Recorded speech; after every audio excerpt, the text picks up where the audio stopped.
Hi, I'm Bran, and I love When Calls the Heart. Hi, I'm Jax, and I like When Calls the Heart. I'm Dan, and I despise When Calls the Heart, and this is the Deck the Hallmark podcast. Deck the Hallmark, it's his podcast. Brandon and friends host this podcast. We hope you like this jolly podcast. Yes. Hello, everybody. How are we? So we're doing it. We're here. Hope Valley, baby. Yes. Only, 4 more episodes? Including this one, 5. 8, 9, 10, 11, 12. Wait, didn't you guys... Oh, okay. What? You don't know yet. They're doing a baker's dozen. They're doing There's going to be a 13? 13th episode. Are you doing a bit? You're doing a bit. It wasn't even a bit. I just wanted to see the Oh fear my of God in your God. eyes. No. So yeah, that they're not. But I just really wanted to. Jax, you're the worst. That'd be so weird. Oh, it'd be so mean. So mean. But like weirder things have happened. I offered. Was it Panda that didn't know what a baker's dozen was? It was. He thought it was 11. Yeah. That's well, The baker took one. Yeah. It's one for the It's baker. a baker's dozen. 12, one for the baker. That's right. I will say, in the spirit of this episode, I tried to let a woman play the role of Dan for this episode, but no takers. If We you can couldn't believe find it. one mean enough. That's right. No takers. No takers. if Oh, you can guys, believe that it. would actually be a really fun. For When Calls the Heart, it would be episode. awesome. Wait, should we switch sometime just to add a little spice? Yeah. I'll play the role of Jax. Oh, I would love to see that. Yeah. It'd be great. Oh, I could go full method. You on have it. to wear I her think you clothes, could do though. it. Queen of Sparkles. I'm not gonna wear her clothes. I feel like You we gotta crossed wear the line Queen of there. Sparkles. I can wear some Queen of Sparkle stuff. Yeah. Yeah, and I I'm can just do that. dressed like Dan today. Yeah, you Yeah. are. See, you're already in it. That's very right. I'm in it. serious. I'm in it. Next week, I expect you to be back to normal Queen of Sparkles by That's right. next week. By next week. I think we can do that. Shall we talk When Calls the Heart? Would love nothing more, Bran, because we Really? watched it, so we need to talk about it. It's season 12. It's episode 8. It's called More salmon, please. Jax. The truth is rarely pure and never simple. Wow. Okay. Oh, no. It is No? The importance show. of being boring.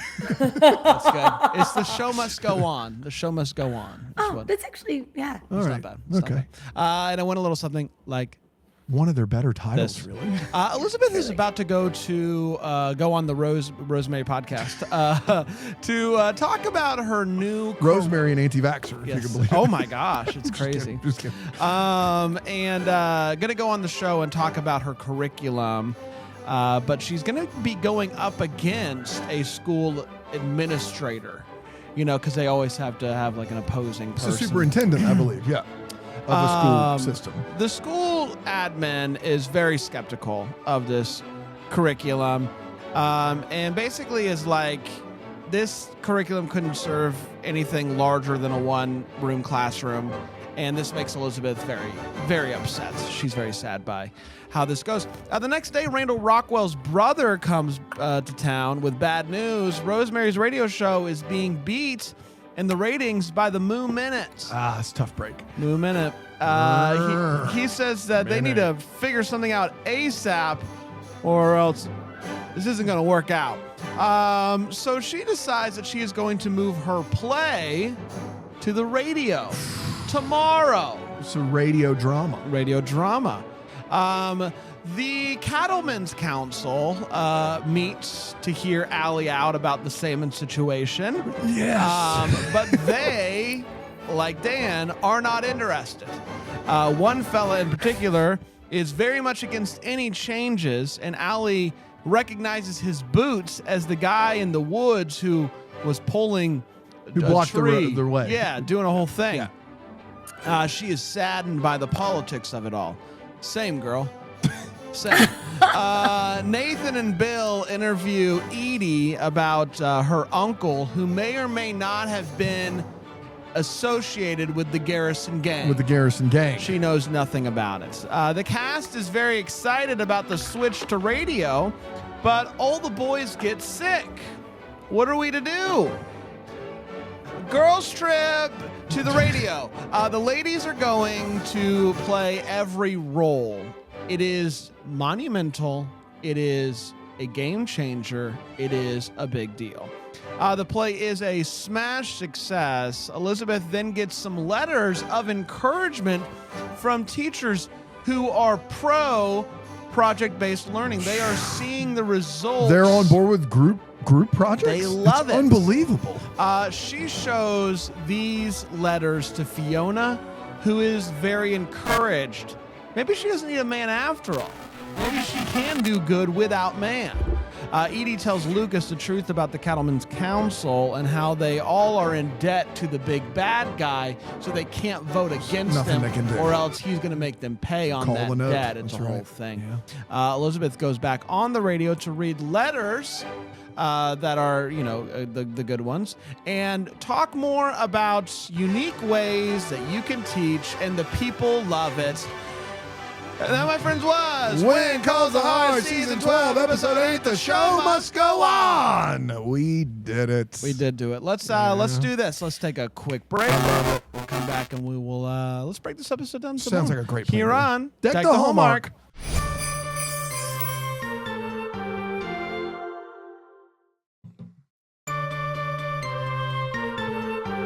Welcome back, everybody. We're talking When Calls the Heart, Season 12, Episode 8, The Show Must Go On. It is time for us to share our thoughts on this episode. We're not going to hold back because it's the hot take. Jax, we're going to start with you. What did you think of Episode 8, Here Show we Must Go On? Here's some more importance of being earnest propaganda here. Yes, and a hot take that is going to surprise no one. Because, look, you must know how exciting this is for me that I get to see Rosemary, who's forever been my favorite character on this show, played Algernon, the role that I played to critical acclaim at Susquehanna University in central Pennselsvania. The Susquehanna University Gazette raved about a young Jacklyn Collier as Algernon. Agamemnon. Algae. Agamemnon. This was fun. Look, I was having a great time with this. I was chuckling at Hickam getting sick. I thought it was very cute. Jack Wagner's sick. I wanted to nurse him back to health in a non-weird, non-sexual way. Then why'd you say just him?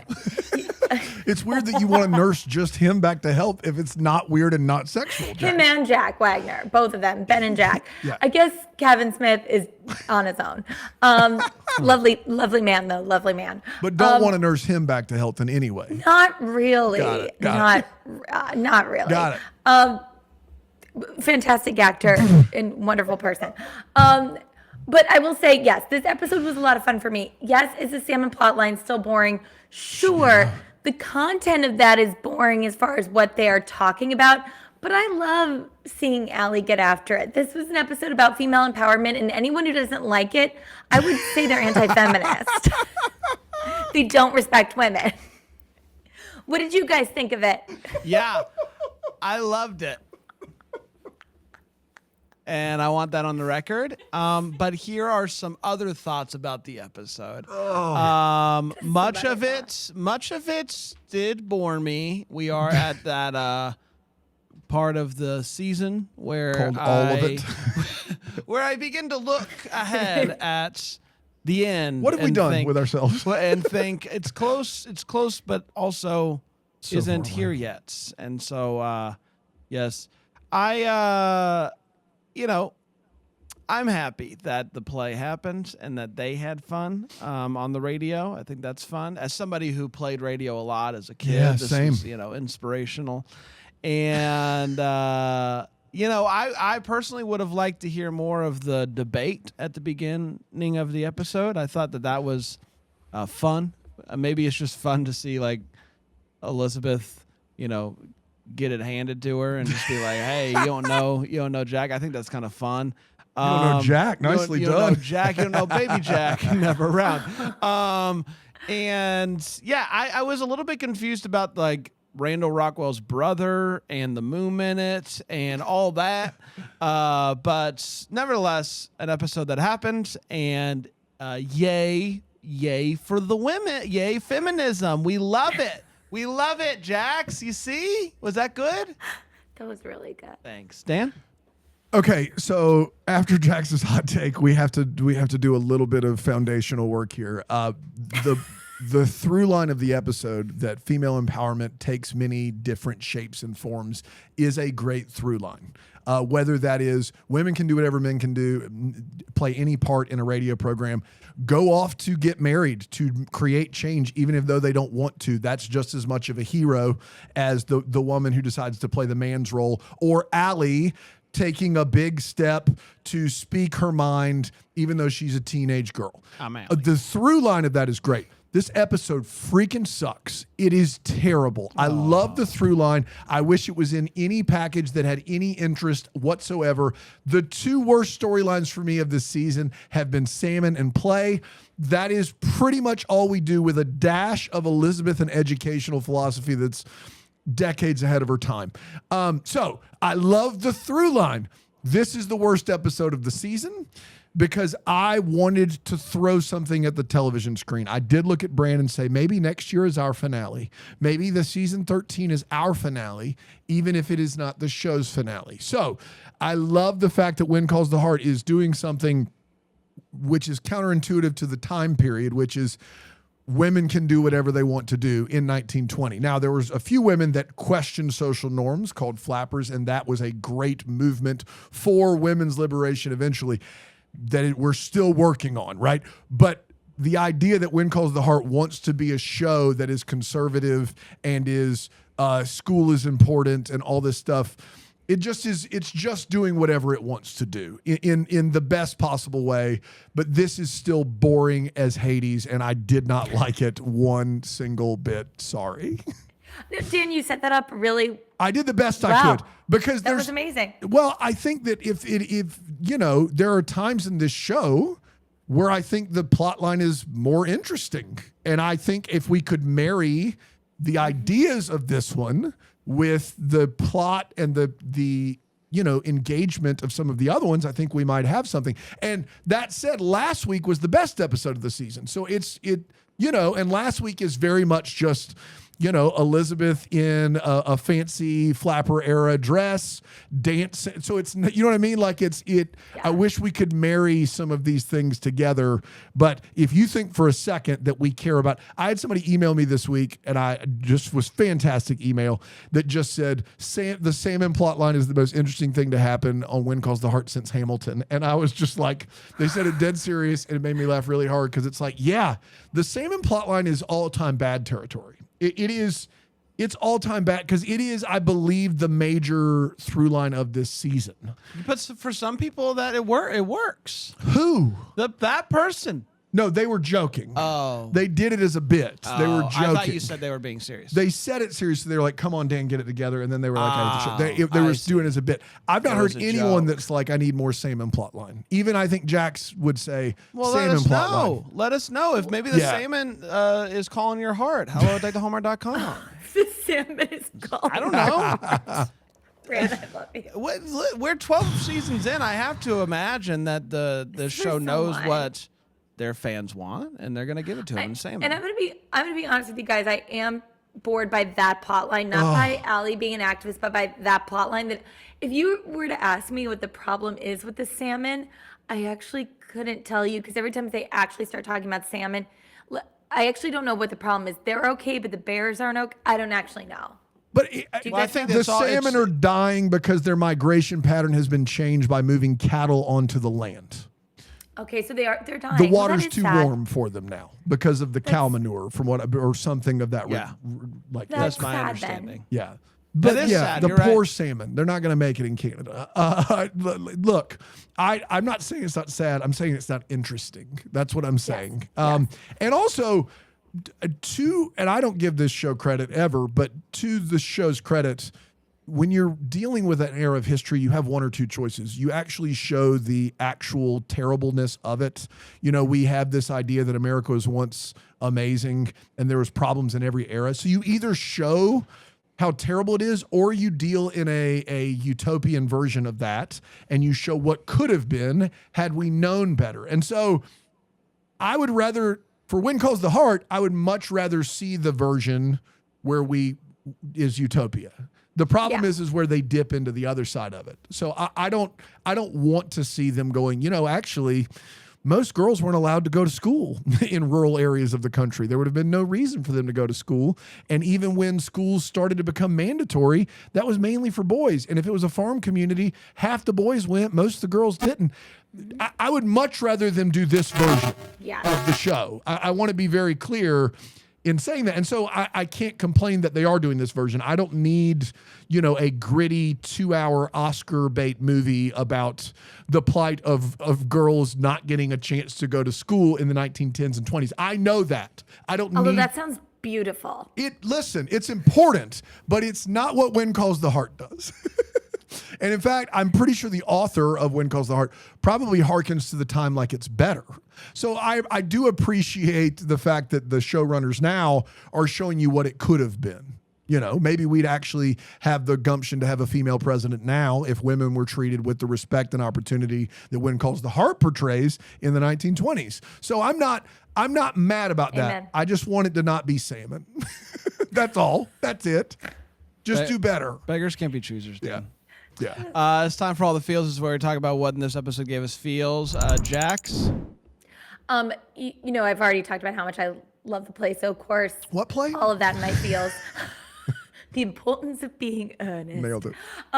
When Minnie is at the cafe and she knows all the lines, and then of course, May has been rehearsing with Hickam, and the moment where Minnie at the end of the play, she's playing Jack, and she's been nervous, but she looks out at her husband and she says that final line, the vital importance of being earnest. And she takes that pause, all the feels. And then I had really serious feels, and Dan was talking about it in the beginning in his hot take, which I'm so glad he mentioned. There's something about the way Caleb Wallace is playing Fiona, this decision. And I am overcome with genuine, it's overwhelming for me to think about how women who have to make decisions like that, say about marriage or about whatever, a lot of even modern day feminists and a lot of people I'm friends with would be like, well, that's selling out and that's not being a feminist and that's not. But there are all these concessions that people, but especially women at this time, have to make if they want to actually bring about real change. And seeing her grapple with that in a very real way with just such emotional depth, I love it. I wish we were spending more time on it. It's so good. It's so good that they're letting her do this plot line. I know that it's not good that she's marrying just for political stature, but it's so good that they're doing that. Like, it's the best thing on this show. It's so good. You only marry for political stature. Yes, and I want that on the record. While that conversation was taking place, and I'm sure it was powerful, but I zoned out a little bit because she mentioned San Francisco, and I couldn't help but think about one of the things I always think about when I think about San Francisco. God Almighty! And it's. Are you going to do the rice? Well, it's the treat. It's the treat of San Francisco. You know what I'm talking about, everybody. Say it with me. Rice-A-Roni. You know so one treat. thing about San Francisco, Yes, California. I know it's that not they wine have- country. It's not Golden Don't Gate care. Bridge. I don't care about the hills. I don't care It is the anything about it. Rice-A-Roni is the San Rice-A-Roni Francisco treat. is a San Francisco treat. And so my feels is that she mentioned San Francisco, and then I thought about Rice-A-Roni for a solid 5 minutes. So shout out Rice-A-Roni, shout out San Francisco. And if somebody from San Francisco can let me know, like, is Rice-A-Roni still, running rampant You out haven't there? lived till you've had Rice-A-Roni from San Francisco. Oh my gosh, forget about it. Is San Francisco still? Do you see Rice-A-Roni? I would imagine the ground is just covered in it. You kind of like gotta walk through it, and it's just all over the place. So it's Rice-A-Roni. Cable cars, Yeah. elevation changes. Is Rice-A-Roni still kind of Just where it's at? Rice-A-Roni. Yeah, the brand. you That's ride it. the rice. You know what I mean? Nope. You ride the Roni. Dan? Oh, that hit me in a real gross way. That's disgusting. I grossed Brand. you out, Yeah. Jax? Yes. Touche. My feels is how much Jax loves the importance of being earnest. It's Yes. wonderful. This is not a joke. She clearly adores it, and it's nostalgia feels, and it's stage performing feels, and I'm just so happy for her. What'd you think about all the accents, Jax? I think the women's accents were consistently better than the men's. Yeah. Hey. And they also weren't, what I liked about them is that they weren't all perfect, RP British accents, as they shouldn't be in a town like this. And I thought all the accents of the women were much more in the pocket of what I thought it should be for a play like this, in a town like this, with women who were talented, but they're not, But the women Doing were better dialect work? given the opportunity, is what you're saying. at 100. You gotta get him in the pocket. That's all we're In the saying. pocket. Gotta get him in You the gotta get in pocket. that pocket. Get in the pocket. You know what's in my pocket? Rice-A-Roni. And a break, actually, weirdly enough. I found one of those. We're Somehow going to use everything you're saying is rated R right now. I don't know why. We'll but be it right just back here is. like the whole way.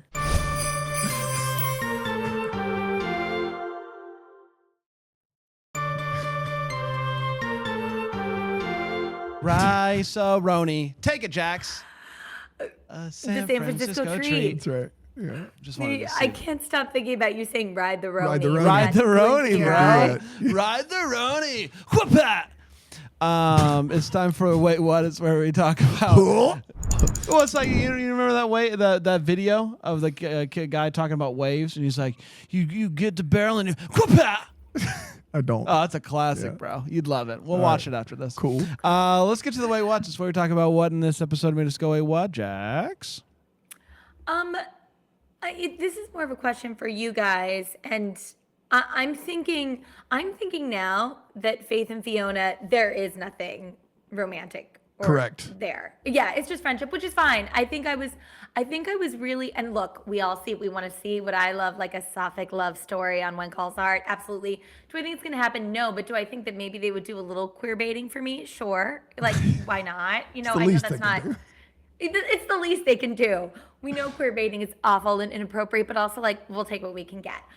But in this episode, I was like, oh, they are just friends, and that's beautiful too. But I was wondering if it was also, solidified for you guys that it's nothing romantic. It was nothing romantic. I Yeah. same realization. I think that Yeah. but they also, I do believe Kayla Wallace is just out of time on this show because she's a big part of Landman, which I'm 3 episodes in, and she gets to be more of a character on When Calls the Heart, unfortunately, at this point. But that show's way bigger. It's a bigger deal. So I think she's I don't know. I felt like we hadn't really seen Faith this season, and so Faith is there, and let's just let Faith cook. You know what I mean? Like, let's see what we can do. You know what I mean? Like, given the opportunity. That's all I'm saying. Rice-A-Roni. Rice-A-Roni. I love just thinking of them working around, as they should, Kayla Wallace's schedule because she's on another show. And then we have Andrea Brooks' schedule because she's having a baby. And again, they should be working around these schedules. But then there's just Paul Green being like, do you guys need me back? Yeah. Is there anything I can do? Free. I Yeah. love you, Paul. Yeah. You mean Paul Green from Jacklyn Collier presents Fit for Christmas? Excited for Christmas. That's right. It's still on CBS. Paramount Plus for anyone who wants to watch. There you go. Classic cinema. Anything Classic. else? No, I feel like you guys are going to be able to handle that really well. I gotta be honest. I just need a status update on the hot springs. Like, I feel like the hot springs are just like the most convenient thing that When Calls the Heart has, because we will go episodes upon episodes of not hearing anything about hot springs, and then next thing you know, hot springs are basically killing all the boys. And it's like, what's happening? We don't get any hot springs. We haven't seen the hot springs since the hot springs season, where that was the big storyline of the season. We haven't seen them, and so, but they still randomly mention them when it's convenient for the show. And I forget about it. I forget that the hot springs exist. And then I'm like, oh, how did everybody get sick? Oh, it's the hot springs. So it's very confusing. They just use it when they need it. They just use it you when know? they need it, and I don't really understand it. Dano? That's all you've got. That's all I've got it. Really? Yeah. All right, cool. Awesome, dude. So most of mine are the fact that I think what When Calls the Heart decided to do, the showrunners this year, was they Googled things that were popular in the 1920s, and they're trying to rifle through as many of them as they can in one season of television, which it just is weird. It's like Jazz Age, Flappers, the Charleston, sliced bread, 1928, grilled cheese sandwiches become a big thing during this era. Grilled cheese, dude, the grilled cheese wave in When Calls the Heart is absurd. We have to stop. Someone on the production staff of When Calls the Heart did a one type research of the 1920s, saw that the grilled cheese starting gaining popularity, and now that is all that the Queen of Hearts serves is grilled cheese. Sliced bread's still tough to come by in 1920, 21. Still tough to come by. But every time you look, somebody is just chomping down on a grilled cheese sandwich. Guys, Can you blame them? I mean, yes, I can. Okay. They have to serve other things aside from grilled cheese. But the problem is that the way that they're dealing with education doesn't fit with all of these things they're trying to throw in, because in the 1920s, one-room schoolhouses basically became a thing of the past.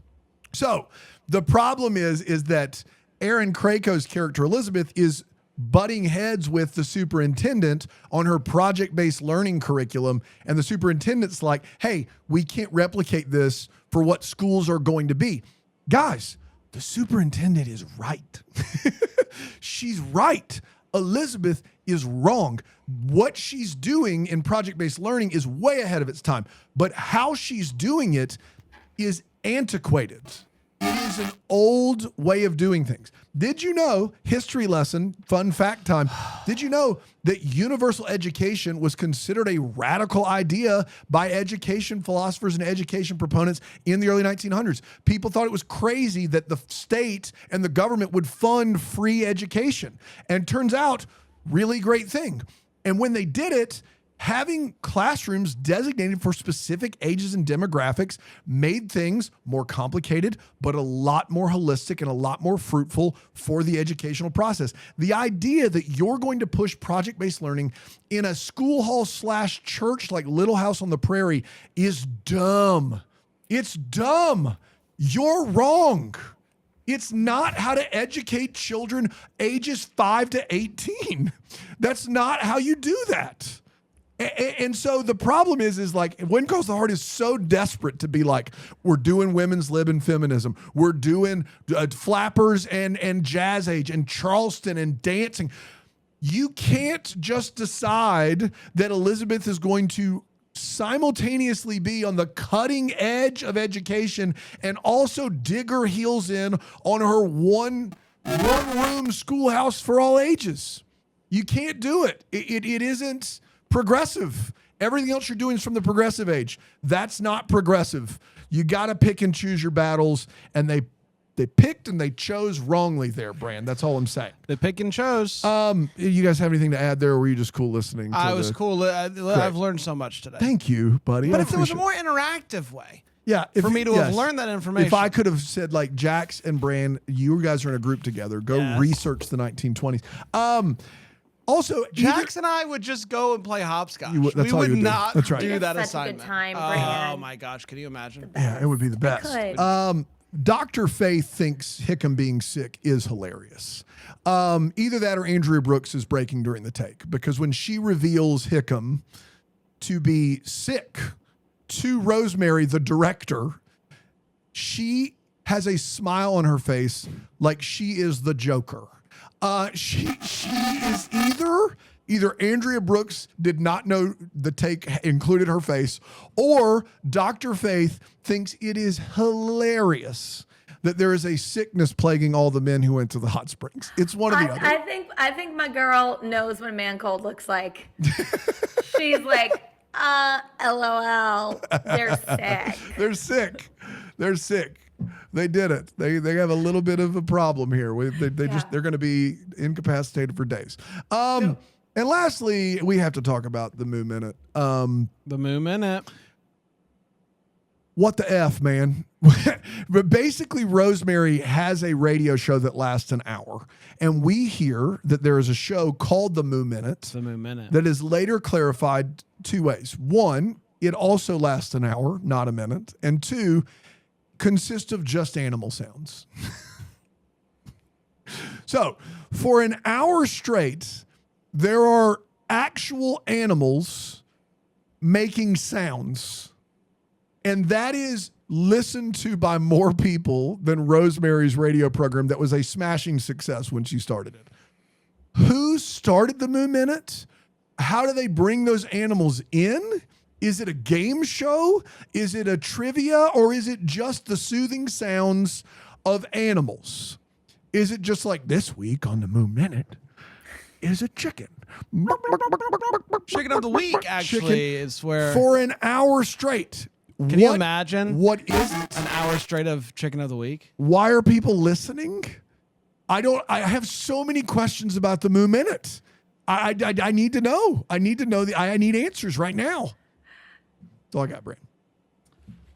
Thanks, Dan. Let's get to hopes and valleys. This is where we talk about things that are giving us hope for the future and or is bumming us out.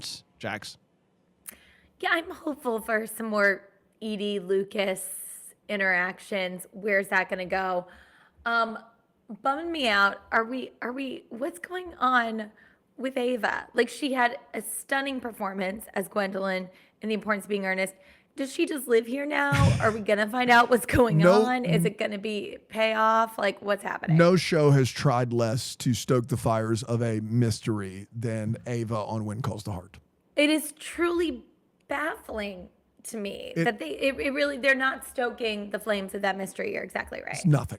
It's nothing of a plot line. Yeah. And I don't know. I like her, so she sticks around. That's great.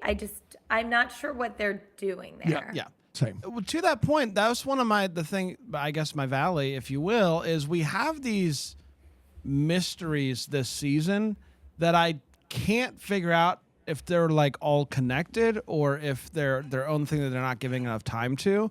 So like the gold thing from last week, is it related at all to the guy, the cattle guy? Is it related at all to Ava? Is any of this related in any way as far as mysteries go, or is it just a few different things that they're like this week we're gonna focus a little bit on this, and then by the time we get back to the gold, I'm like, oh, I forgot we had the dance with the gold, and that's not any way related to the. So I would love for it to be all connected in some way, and we get some big like knives out moment.